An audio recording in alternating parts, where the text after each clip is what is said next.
Folks, we got here Seve Ballesteros, early 80s. This is back in his prime at Augusta here. And I got him up here for a couple reasons. One, he's one of the best golfers of all time, so we got to have him up there. Two, his golf swing, I still think to this day is one of the best that we've seen.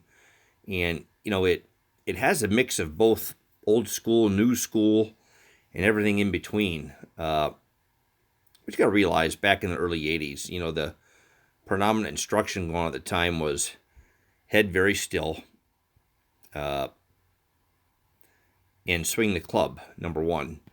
Fixed center. There wasn't a lot of lateral motion in the golf swing back then in the early 80s. There wasn't a lot of upper body movement this way or upper body moving this way. There just wasn't. And that all changed when Curtis Strange revamped his swing with Jimmy Ballard back around 85, 86, 89, somewhere in that time frame. But for the most part, up to the early 80s, it was just commonplace to have a one-piece takeaway.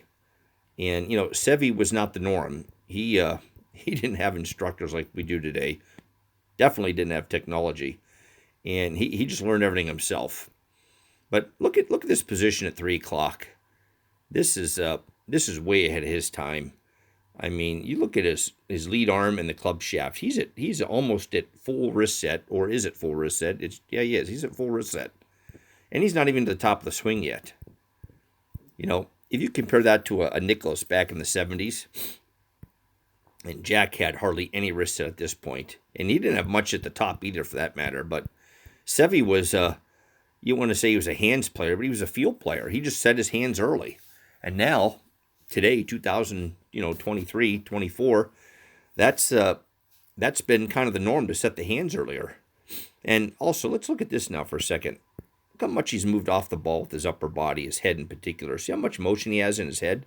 Now, again, this is early 80s. This was like heresy back then.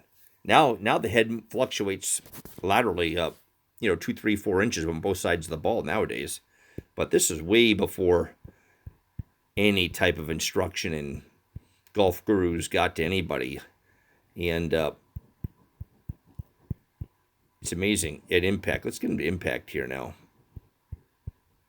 Head behind the ball, shallow angle of approach. His angle of approach isn't steep with a lot of narrowness. He was coming in shallow, and you had to back then. You got to understand something. These clubs people used back in the early 80s and prior to that were blades.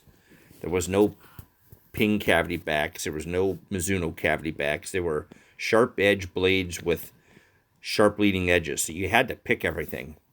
And he was a sweeper. Now, he was natural. He had nobody helping him up to that point. It was all him. And he did a wonderful job with his golf swing. And let me get these lines out of here. Let's put this in normal motion. You can see the hands and the motion of his swing. Picks it up, head behind the ball, and goes through the ball with a really, really strong move this way. All right, now look at this. Now look how he's posted up here. I mean, he is absolutely posted up on his front foot there perfectly. That's another thing that's modern. Wasn't back then. Back then they had a huge, huge reverse C finish.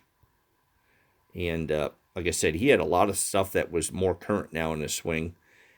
And, he figured out 90% of it by himself. Now, he kind of, I wouldn't say fell off the earth, but his game deteriorated quite a bit mid-80s to late 80s to early 90s because, quite frankly, he started getting instruction. And he just kind of went down that rabbit hole of golf swing instead of playing golf, which is unfortunate. But to this day, he's still, in my opinion, one of the best, if not the best, natural action over a top of golf ball for sure.